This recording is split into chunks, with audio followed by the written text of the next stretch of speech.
you have been diagnosed with any form of autoimmune disease or chronic fatigue syndrome or fibromyalgia, it's pretty much a guaranteed mold diagnosis, in my opinion. So if you have fibromyalgia as a diagnosis, then you also are in mold. And if you have chronic fatigue syndrome as a diagnosis, then you also are in mold.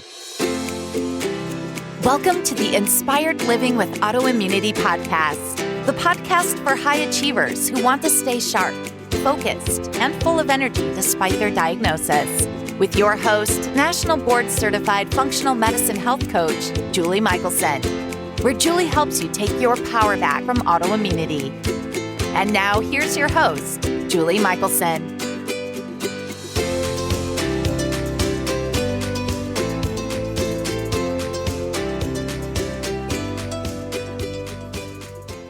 Welcome back to the Inspired Living with Autoimmunity podcast.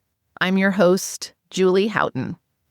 And today I'm joined by Dr. Peter Osborne, also known as the Gluten Free Warrior, to talk about something that could very well be the cause of your chronic fatigue, fibromyalgia, or other autoimmune symptoms that just won't go away. Trust me when I say this conversation could literally save your life if you suffer from chronic fatigue. Dr. Osborne, welcome to the podcast. Thanks for having me. It's a pleasure to be here. I am so excited for this conversation because you have been just shouting from the rooftops things that people with autoimmunity need to hear. And I know we both know wellness is wellness. And so I know you do more than just autoimmunity. But I would love to know how you got into this world of functional medicine, how you became such a voice in, the concerns around gluten and nutrition and can you share your journey a little bit with us? Yeah, sure. I was actually originally training in the VA in Houston. I was doing an internship in rheumatology there. And they gave us this big, thick book on the first day of the internship. It's called the Primer on Rheumatic Disease, and said, if you don't read it, don't come back. And that was on a Friday. And so you imagine, you go home over the weekend and, that's what you're doing this weekend. So I took copious notes. I'm a voracious reader, so I like to learn. So when I came back on Monday and I just sat into the internship and just watched, I just observed, right? I observed the attending docs and how they would question patients and treat patients and what they were doing. And so after a couple of weeks, I was really confused. And one of my first questions was, why did you ask us to read the book? Because you're not doing the things in the book. You're not actually pursuing some of the things that the book taught me, right? So the book talked about triggers for autoimmune disease, and you're not looking at triggers at all. You're just treating symptoms. So, if you had a diagnosis of RA, for example, they give methotrexate or Plaquenil.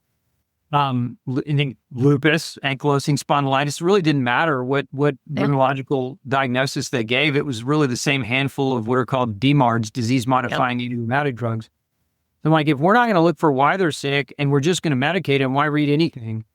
And I didn't say it like that. I was respectful. Sure. And that was what I was thinking in my mind is like, why are we doing this? And what the book taught me, and this is not me, I didn't figure this out, but the book just kept going back to, depending on which disease you were reading about, like as an example, multiple sclerosis, there's tremendous research on pesticide exposure, right? So as a trigger, and like these people that have this disease have this as a historical background trigger, and heavy metals were triggers. And there were research studies on rheumatoid arthritis being triggered by gluten and being very common in people that have celiac disease. And so I'm like, why are we measuring for, triggers? To me, it makes sense to just measure for triggers. And so what I just succinctly did that the book didn't do, the book talked about a lot of different types of triggers depending on the autoimmune disease, but there was a pattern there. And so the pattern for me was the triggers very commonly categorically are food, chemicals, microbes, and nutritional deficit as being things we can measure, right? And so Sure. I just begged the doctors, let me take some people aside, let me measure these things and let's see how they respond and let's compare outcomes. And I was told no multiple times.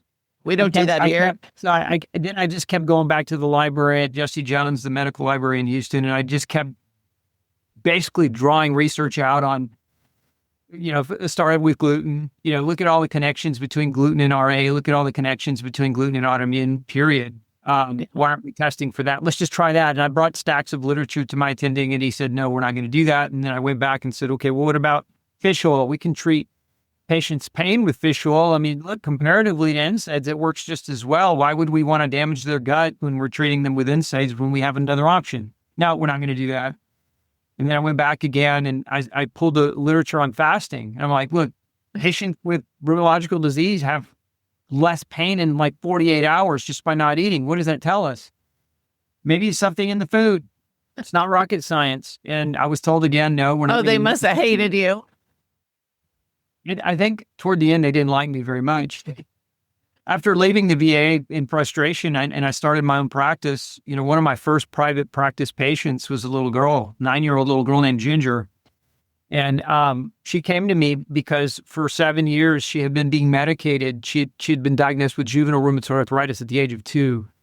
And so for 7 years, they had this little 2-year-old from 2 to 9 on methotrexate. Imagine a cancer medication for 7 years of your life, right? And then as you're developing, as you're developing, huh. She had a permanent port embedded because of pain. She was in and out of the hospital so frequently for pain management. And, at 9 years old, the rheumatologist looks at the little girl's mother and says, she's going to die. You got maybe 6 months, go home and get your affairs in order. Goodness. And so when she brought her daughter into me, she was crying and just, it was total desperation, right? Sure. I think it was a God thing. I think God sent them there and prepared me for this. And so what happened was she was allergic to blueberries and she was gluten sensitive, and we changed her diet, and she had some nutritional deficiencies, vitamin D and C and some other things. And once we did that, the port came out within 6 months. Yeah. Medication we were able to peel her back off medication, and within a year she was in relative remission. And that was over 20 years ago. She's still alive. She didn't die. Goodness. Yeah. She went on and, went to school and graduated college, and now she's out in the world, having a life. And that was really my first endeavor into this realm of gluten sensitivity and autoimmune disease. And, it was because of that experience that I started Gluten Free Society as a foundation to raise awareness about the impact of gluten on autoimmune disease, not just celiac disease, but all forms of autoimmune disease. And that's why I wrote No Grain, No Pain. And so that was it. That was the story that started it for me. It was just that experience both at the VA and with that young lady. Amazing. And I can't, as somebody who was treated for RA for over a decade, I just can't even imagine it with somebody so young and just, what that family went through with, what Ginger went through, but also what the family went through. I remember being diagnosed and basically, told the same thing, like, you're going to decline till you die, right? We'll try to slow it down as much as we can. At the time, as a mom with young kids, that was devastating. So I can't even imagine being a parent, basically being told the same thing about your child. And I just remember asking some of the same questions as a patient, right? Like, well, what about gluten? What about this? Read about that. And was mostly told, poo-pooed. And I am one of those people, even though the RA was diagnosed first, I had undiagnosed celiac. I had no idea. Right. So, I love that you've really kind of carried that flag of, getting that information into people's hands. And I, for one, am glad you had to read that book when you were at the VA, because obviously nobody was using the information, at least, in that system of rheumatology. Unfortunately, the story isn't that much different now as far as treatment approach, if you could even call it that, in the classic Western rheumatological system. And so listeners know my position on gluten. I have pretty much a hard line. Like, if you have autoimmunity, it's not going to be your friend, period. Yeah. But like you said, it's not just one driver, and it's never one driver even for one person, right? And so I would love to explore kind of the evolution of, as you've been practicing this way, that, I know one of the things that you're focused on as well is truly educating people about the role that mold toxicity can play with driving chronic illness and autoimmunity. And I really want to kind of talk about that overlap, because people tend to think when they hear mold, they think, black mold on walls that they can see, or you know what I mean? Like, I think we get this picture in our head.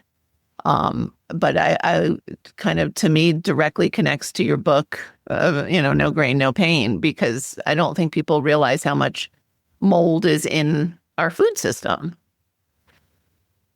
Yeah, I mean, mold is the way it's stored, the way it's produced, it's commonly contaminating grains. I think the last major study on this found it's between 20 and 30% of the world's, grain crop is contaminated with mold.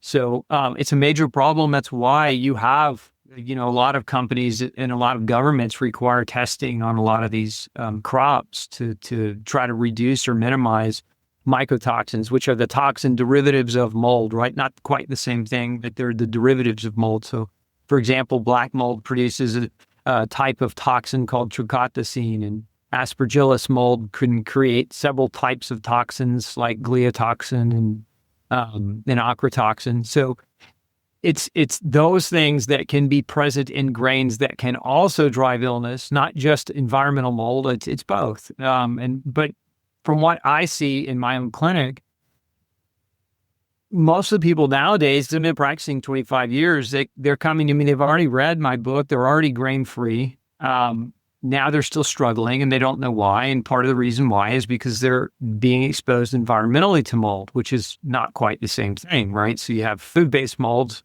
commonly grains, commonly coffee, sugar processed, ultra-processed foods are contaminated with mycotoxins. It's a frequent problem.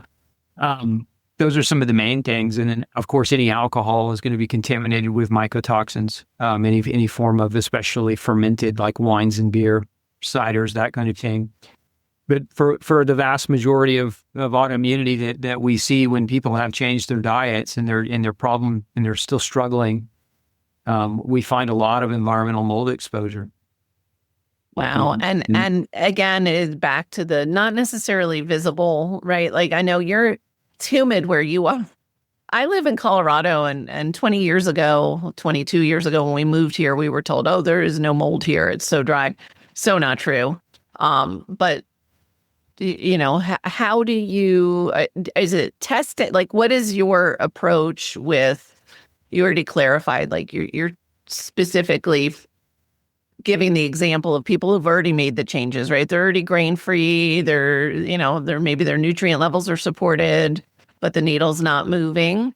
Are you just relying on testing? Is it history? How are you looking under the hood?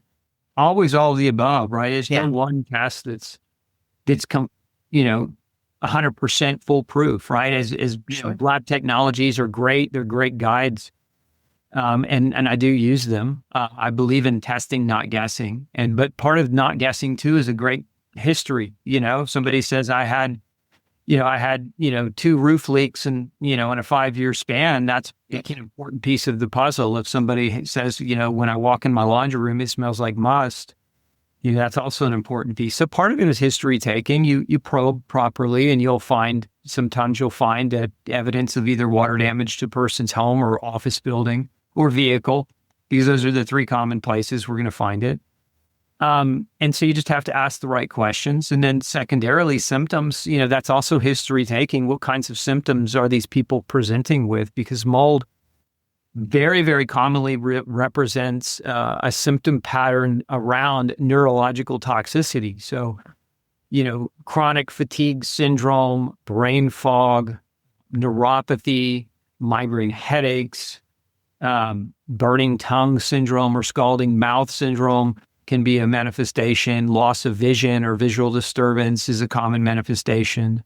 Oftentimes these people are having random fevers, for no obvious reason. They're having systemic skin rashes that come and go without obvious reason, a lot of joint pain without injury or trauma. So just kind of spontaneous aches and pains.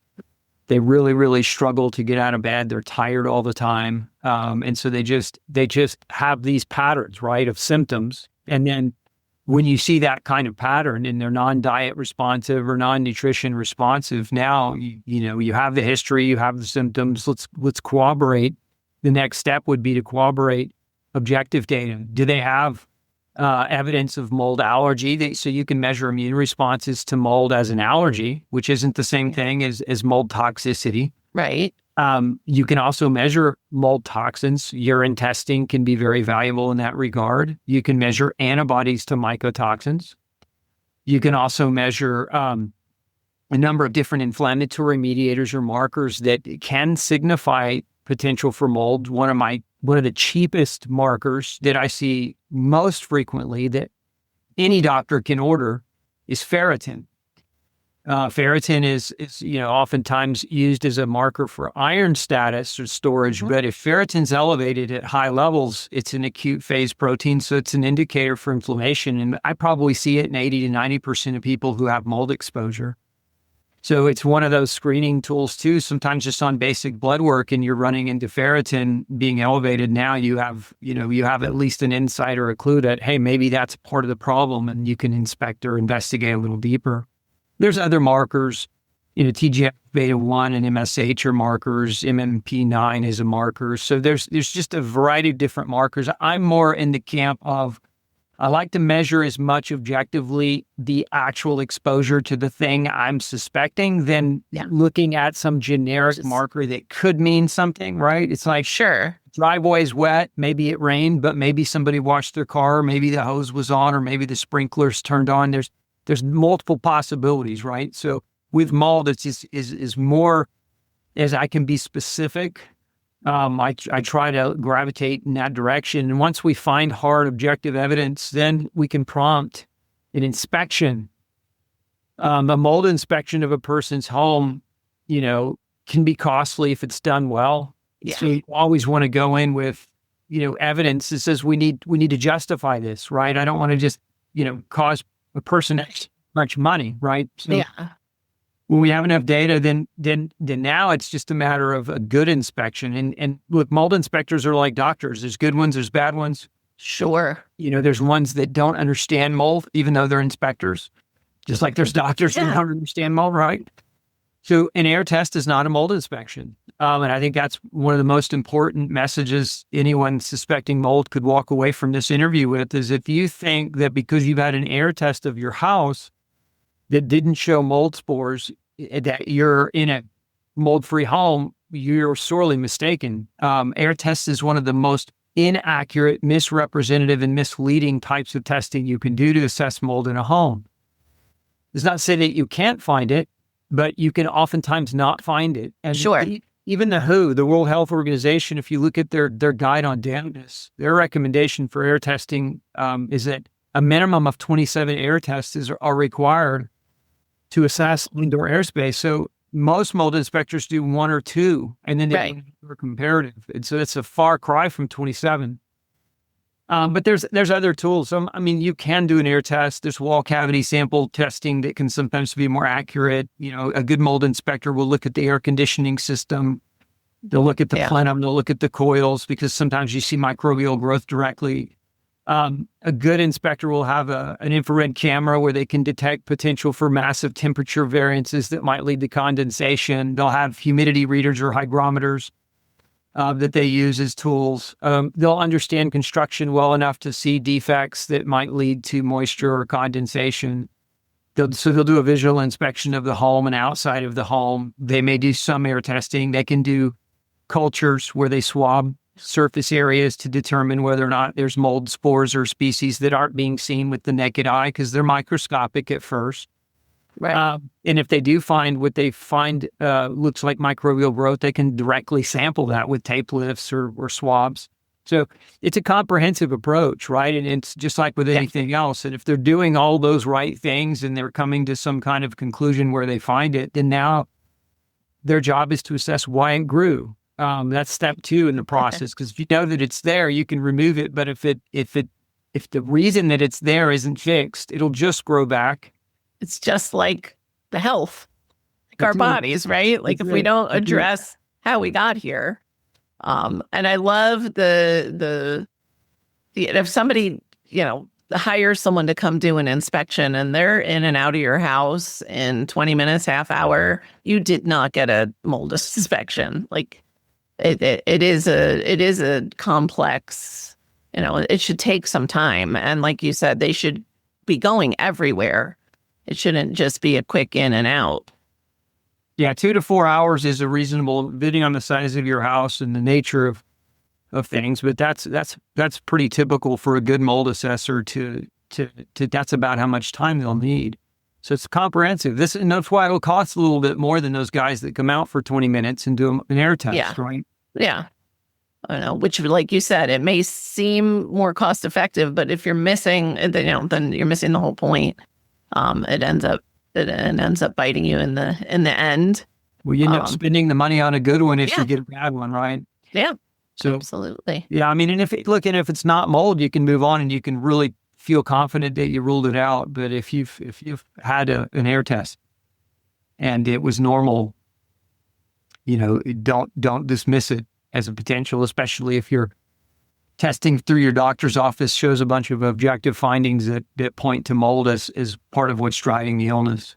Yeah. And I imagine, because we're talking about this today, that this is a more common contributor than people typically think. Like I think a lot of people have now bought into diet and some other lifestyle components and contributors. But do you see this as a really pretty common driver? Extremely common, much more common than we originally thought. I mean, just according to EPA data, if you look at the pooled data of many research studies, the prevalence of water damage in buildings of our infrastructure just in the U.S. is at least half. Yeah. In Europe, it's just as bad. A lot of people think that because they have better construction techniques over there, they have less preponderancy to mold, and that's not true. Maybe 5 or 10% less, but not a significant amount. It's still a problem there. And it has to do with aging infrastructure. Yes, construction matters and the techniques of construction. But look, when you build a home, when you build a building, it's subjected to weather and aging and, leaks and problems. And big part of it is the maintenance. And the way people flip homes and move from home to home, and you've got 25 people lived in a house that's only, 10 years old. How many spills, how many problems occurred in that house that didn't really get fixed right? Right. So homes break. And I think it's important for people to realize that just because you've had it put together, doesn't mean that it can't develop a leak or can't develop a problem. And then, even beyond the breakage aspect, homes oftentimes are built incorrectly. And that's really the bigger crux of the problem today, because, the vast majority of builders, what do? They want cheap labor, right? They want maximum profits and they want cheap labor. So what do? They hire illegals. And so then illegals who don't have a skill set, they know how to do certain things, but they skimp guidelines, and they in an attempt to build it faster, they make mistakes, and some of these mistakes can be catastrophic to the health of your family and to the health of yourself. And considering that most people's number one investment is their home, you better make damn sure that it's built properly, and you better take an interest in it, and not just assume. Yeah. In this day and age, I just don't recommend that anyone buy a home, whether used or new, without having a mold inspection first, like separate from a building inspection. Building inspectors are not trained to sniff out mold. If you want to protect your investment and protect yourself, have a mold inspection before you sign the dotted line and invest all that money into a home and get into a home that's safe. I think it's brilliant advice. It used to be, we used to think, well, it was an older home problem, right? Like you mentioned, aging infrastructure is part of the process. But even with new construction, for all those reasons you just mentioned, and just simply, was the lumber dried out? Like the house was framed. Did it sit in the rain? And like again, back to the right way to do things. And the newer homes are, better for energy, right? So they're a little more airtight. So when you're growing mold in your home, the homes just don't breathe like they used to, which can be a positive, but it's also something we need to be aware of. And so I think that that's a really big piece that people tend to overlook is, they think, well, it's a new home, so I can't have mold. It only takes 48 hours for it to grow. Yeah. I mean, there's an entire brand new base in Florida, a military base that is riddled with mold because they didn't install water vapor barriers properly or even at all. There's a major lawsuit getting ready to happen. If you've looked or paid attention, I mean, this was, I think last year, it was Rolling Stone published a piece on the mold problem in the military housing. A lot of people don't realize military housing outsourced. They contractually gave 50-year contracts to third-party, I call them poverty pimps, because they're unethical companies that have been, awarded these massive financially incentivized contracts to maintain military housing and build military housing, and they're doing it wrong. And our soldiers are sick, very, very sick. And it's not a small amount. It's in many, many bases across the country. And that's just the tip of the iceberg. But if you've seen the commercials for Camp Lejeune and you've seen here, I'm in Texas, we've had recent lawsuits where multi-million-dollar settlements have come out of bases in San Antonio at Lackland Air Force Base and at the Army base there, the Army. So it's it's not just a military problem, it's a construction problem. We have, we have a wide scope of this, and I think it's the next step. It's not the next epidemic. It is epidemic already. Actually, pandemic would probably be a better word. But if you don't have a water plan, if you don't have a mold inspection plan around your house or a maintenance plan around preventing mold, it can happen to anyone. And the problem with mold is this. I lost a house to mold. And one of the reasons I know so much about it is, it almost killed my wife. It did kill my dog. Wow. My son extremely sick. It made me sick. We almost lost everything. We lost everything. We lost we lost all of our possessions because our house was so bad. It was 2 years old that we had to walk away from it. We had to walk away and rebuild and tear it down. And so that part of that journey was me wanting to understand why, because I didn't want to jump out of one home into another home and have a similar problem. Right. And so I hired a bunch of forensic guys to come out. I hired architects and engineers, and I hired HVAC experts, and I had them deconstruct why my house grew mold in the first place. And in my case, it was very unique because it's an interesting story. I was praying to God. This is years ago. I was seeing a lot of mold in my office, in my practice, and I don't like to see mold. And the reason why, it's a tough conversation, right? Imagine being a doctor that says, Mr. Jones, your wife is dying and it's mold. And Mr. Jones is a skeptic, and he says, well, why am I not sick? And I'm like, well, you work 16 hours a day and you're not in the house as much, and your wife is, and now your wife is smaller and she's also more susceptible genetically. And there's all these other factors, right? Sure. But you are sick. You're just dismissing your illness. You're just stoically pushing through what you say, oh, I'm perfectly healthy, except for, these aches and pains that I have that, so there's that conversation where you have to tell somebody their house is either responsible for deteriorating their health. And of course, that's an expensive conversation. Yeah. A lot of people want to put their head in the sand and just keep going and ignore that conversation. So it's just a tough one to have. And I was having 10 of these conversations a week. And I'm the kind of doctor, I look at myself, I'm pretty empathetic. I take my work home with me. When somebody's sick and they've trusted me to help them, I carry that Sure. weight. And anyway, when they're not getting out of it, that weighs and weighs and weighs and weighs on you. And especially if they're getting sicker and they're struggling and they're not listening. So I was praying to God. I said, please, Lord, quit sending me chronic mold cases. Campbell.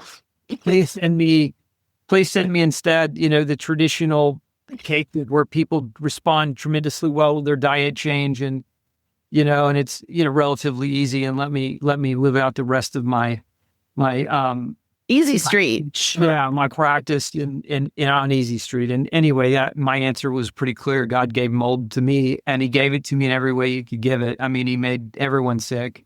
Yeah. And it's also, like a parent praying for patience. Don't do it. Yeah. But he also gave me every forensic problem you could have. So like we had in our house, for example, the vapor barrier was installed improperly. So our foundation was part of the problem. The brickwork was laid improperly. So our brickwork was part of the problem. The vapor barrier was installed improperly. So that was part of our problem. The HVAC system was installed improperly. So that was part of our problem. The roof ridge vents in the attic were not adequate at all. And that was part of the problem. So we had, a dozen or more, like the inspectors that we hired said, your house was built with good material. It's just that it was built so wrong in so many ways. It was a death by 1,000 cuts. There's no way it could control the moisture. And so mold was able to just spontaneously grow behind our wall cavity.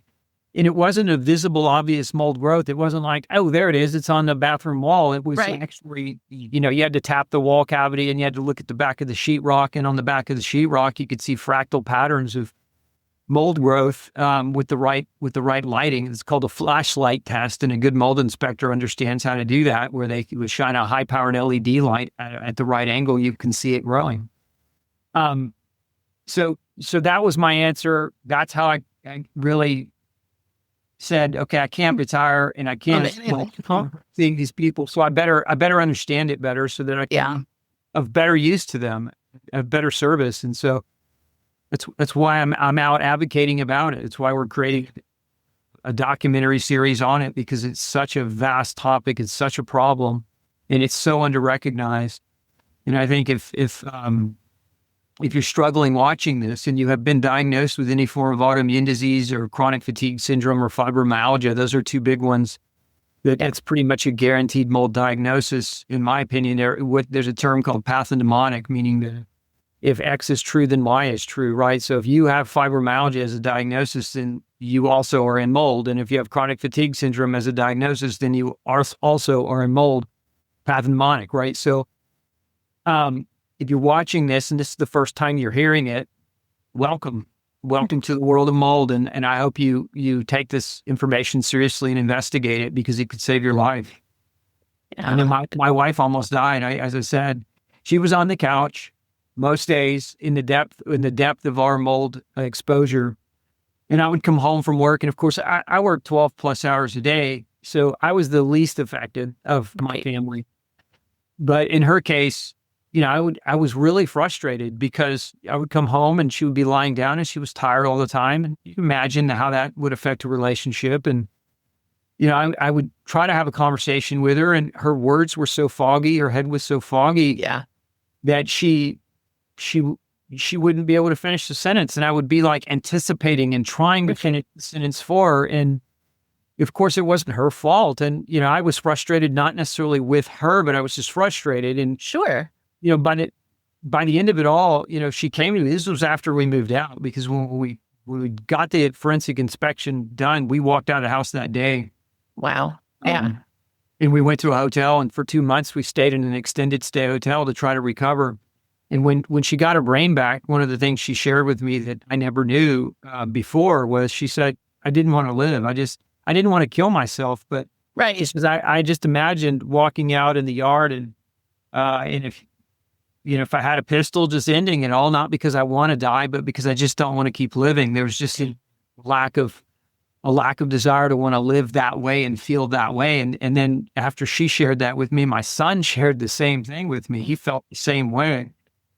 I mean, mold creates a cloud, and it can wreck your life if you let it, if you're not aware that it's even there. And I would just encourage any of you that are struggling and you don't know why, and your diet's clean, please, please, please look at mold as the next potential for what might be behind your health ailments. Yeah. That's so important. And I want to highlight we're still in a place as widespread as this impact is for people. It is very likely that somebody might listen to this and then go ask their PCP, hey, do you think, mold could be my problem? And I think we're still at that point where a lot of providers are going to say, no, it's not really a real problem. Are you seeing a tipping point or is that a fair warning for people that I'm talking about in the traditional Western medicine system? So in the traditional system, so we're shooting a documentary right now on mold. It's called Mold Jacked. If you want to learn more about it, you can go to moldjacked.com. But I've interviewed 40 hours worth some of the world's leading practitioners on environmental medicine and mold exposure. And the number one question I asked them all is, what kind of training in medical school did you receive for mold literacy and mold illness? And the answer for every single one of them was, we didn't receive training. Yeah. And if you look at the position of the main organizations like the immunology groups, their belief is that mold is not a problem unless you have an allergy to mold. And so I think it's important that people watching, I'm glad you brought this up, because there's 3 ways mold can affect you, 3 broad ways. Number 1, yes, you can be allergic to mold. And when we think about allergy, we generally tend to dismiss that as not a big deal, right? Like, take some Claritin or take some, Benadryl and get over it. Mold allergy is estimated to be about 30% of the population. So if you look at the research, the statistical data on millions and millions of patients says that it's about 30% of the population is allergic to at least one type of mold. Beyond that, so there's mold allergy. How could that impact a person? It can cause histamine release, and that it could contribute to elevated histamine responses and ultimately mast cell activation syndrome, which is not a fun disease to live with. But allergies can also weaken your immune system and make you more susceptible to things like asthma. And if we look at asthma rates and mortality rates from asthma, it's sky high. And we estimate that 40 to 50% of all cases of asthma are actually mold induced. So it's not a small thing to be allergic to mold. It's a big thing, and it has big ramifications. But that's just one aspect of mold. The second aspect of mold is something called mycotoxicosis. And actually, mycotoxicosis is just a fancy way of saying that the toxins that molds produce, that penetrate and permeate into your air, you can breathe them in, you can absorb them through your mucous membranes. Those toxins, and there's a large representation of, we know of hundreds of these, and then there's many that we can measure and many that we can't, but these toxins, if we look at kind of the basis for how they do damage, they're free radicals. If I simplify it, they're free radicals. They rip apart your cells. And one of the hallmarks of mold exposure is the inhibition of DNA, RNA, and protein synthesis in the human body. So what that means is you don't heal very well. You age faster, right? Mold toxicity, in this regard, mold toxin toxicity acts as an age accelerator that mimics radiation, slow poison radiation exposure, right? Yeah. And then beyond that, so you got mold toxins that are just damaging to all humans. They don't spare anyone. Okay. And then you have what's called mold colonization. Well, one of the side effects of mold, where do antibiotics come from, right? They come from mold toxins. Penicillin is a mold toxin. Right. And so imagine you're living in an environment where you're breathing in aerosolized mold toxins that act like antibiotics. Yeah. So what happens is you wipe out your flora, your microbiome, and now you become colonized by mold. When your immune system, and big part of your immune system is your flora, when it's suppressed, you can now be susceptible to the mold growing on you or in you. This is one of the reasons we'll see in people that are living in mold, toenail fungus. Yeah. And it won't go away. And they're like, I don't know why I have this toenail fungus. You might be in mold. We see very commonly chronic sinusitis where there's a mold growing in their sinus cavity. And if you culture them, and most doctors don't do cultures anymore, it's an art that medicine should do, but many don't. you'll find aspergillus and other forms of mold in people's sinuses. It's actually one of the most common causes of chronic recurring sinusitis. So mold can colonize your body and cause mold infection, right? Mycosis is what the formal name for that is. So you have mold allergy, you have mycotoxicosis, and you have mycosis, right? So those three things. And then there's additional things too. So there's other researchers that are studying some of the other things that molds can produce. So one of the thoughts is, as the mold is eating your home, it's digesting the materials of your home and it's releasing other toxins that are not mycotoxins. Those like VOCs, volatile organic compounds, and other, particulate. And we're finding these are also damaging to human health. So I just kind of put that in the mycotoxicosis category, right? It's just a byproduct of the mold eating home.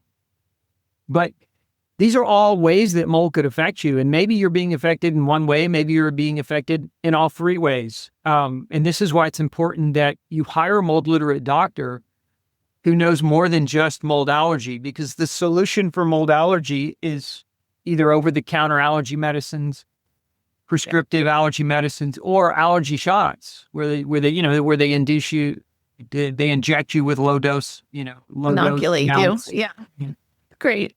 And that's fine. I mean, you can do those things, but if you're living in mold and the mold is driving the illness, and you don't know it, this is where the long-term problems set in, because mold is a great mimicker. It mimics so many other conditions, we've seen cases of rheumatoid. One of the first cases of mold toxicity in my office I ever saw 20 years ago was a school teacher. She was diagnosed with migraines and rheumatoid arthritis.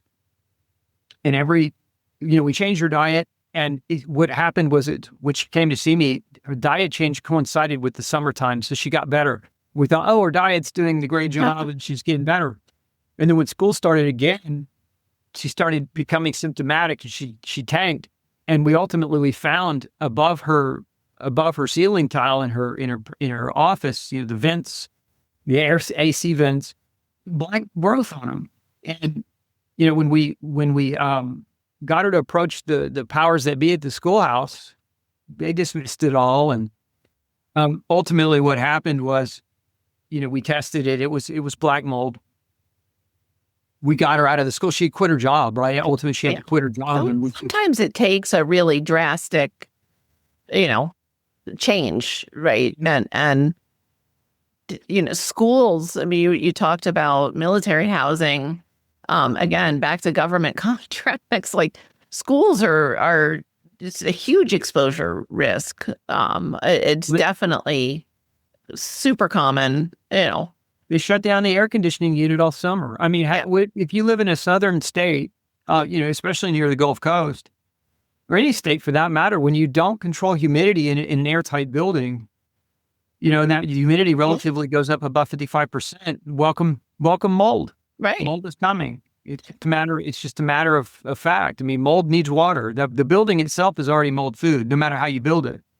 Yeah. It is mold food. Mold can grow on really pretty much any substance. It prefers organic material because it can eat it more readily, but mold can grow on concrete. And, all you have to do is walk outside on a sunny day and look at that sidewalk. It's got mold on it. And if you take a power washer to it and you see how white it turns after you power wash it, it's because you just washed all the mold off of it. Right.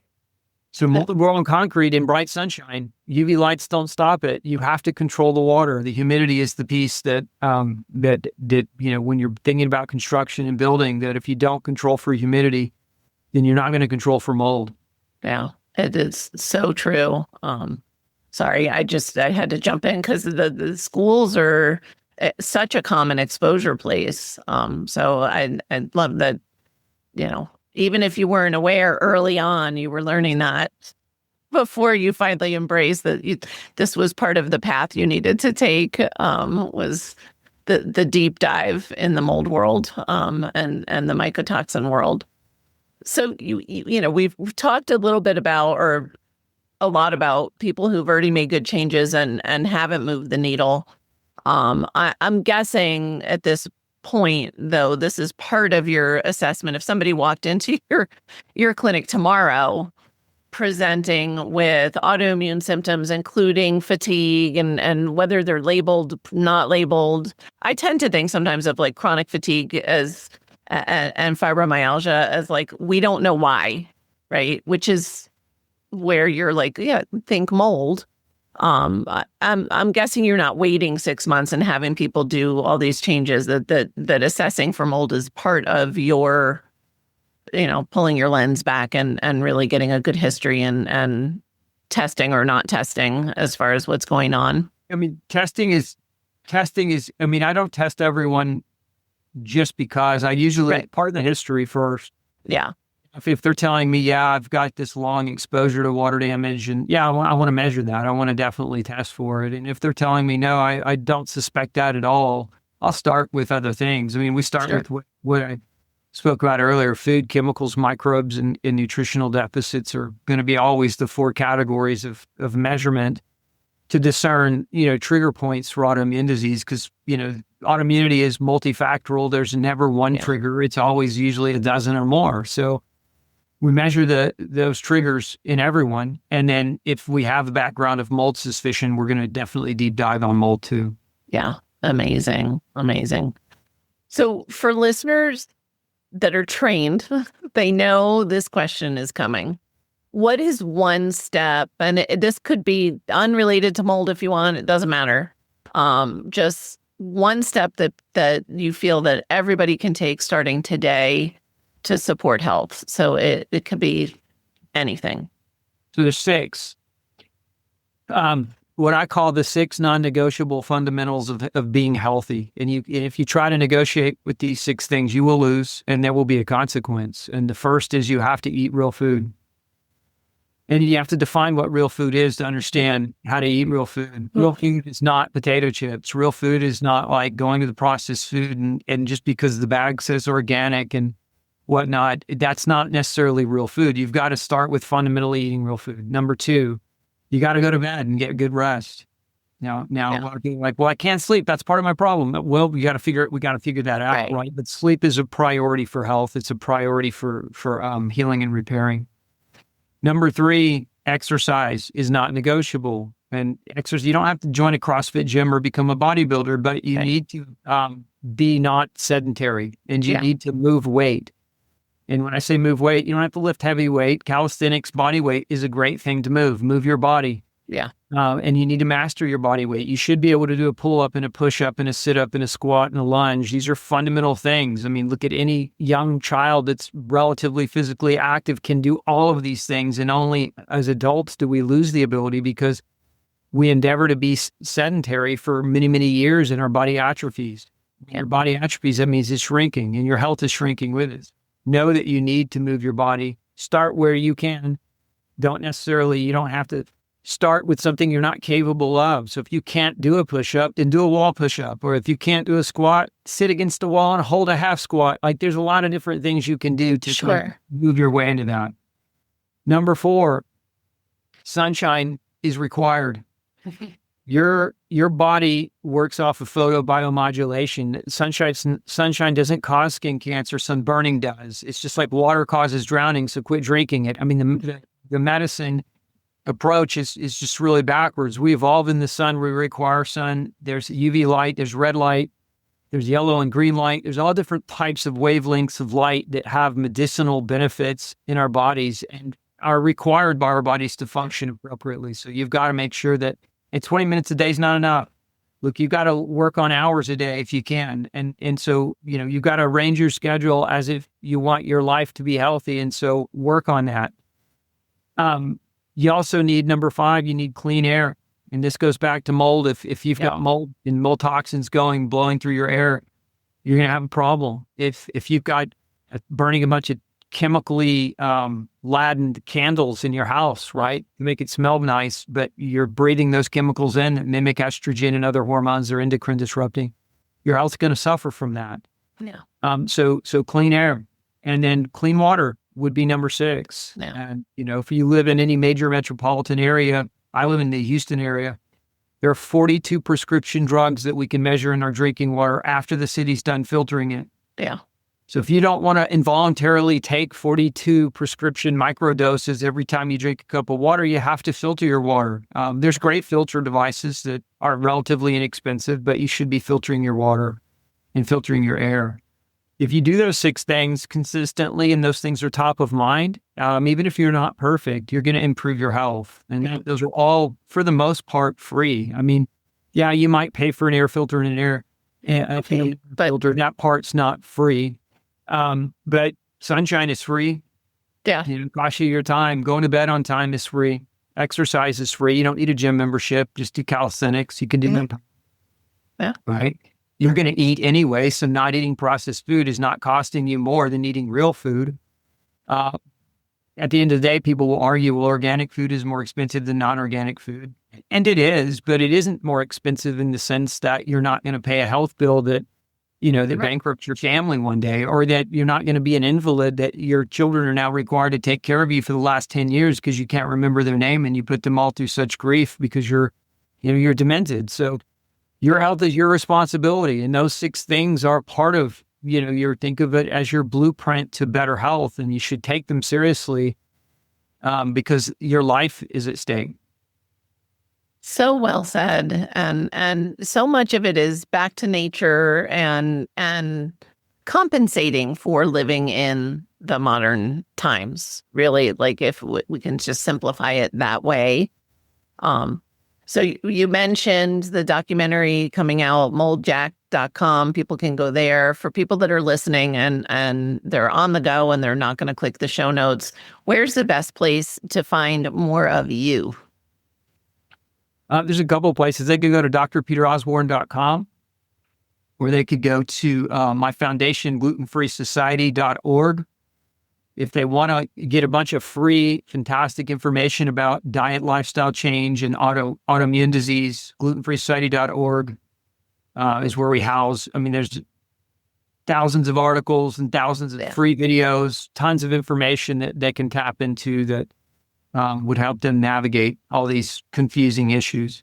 And I know you're also really good at putting out content and showing up on social as well. So just lots and lots of ways for people to just, get this incredible information that you're putting out. So appreciate your time, your wisdom, and the work that you're putting into helping us all get healthier. Yeah, well, thank you so much for having me. It was a pleasure to be here, and I really appreciate your sharing your platform to help me get this message out. Absolutely. And for everyone listening, remember you can get those links and transcripts by visiting inspiredliving.show. I hope you had a great time and enjoyed this episode as much as I did. I'll see you next week. Thank you for listening to Julie Michelson's Inspired Living with Autoimmunity. Did you enjoy this episode? Please like, share, and subscribe wherever you listen to podcasts. If you'd like to get a transcript of this and every other episode, just head on over to inspiredliving.show or click on the link in this episode's description. There, you can also find everything we discussed in this episode, including links and information about our guest. You can even send in your questions to be answered by Julie in a future episode. That's inspiredliving.show. Until next time, this is Julie Michelson's Inspired Living with Autoimmunity podcast, helping you take your power back.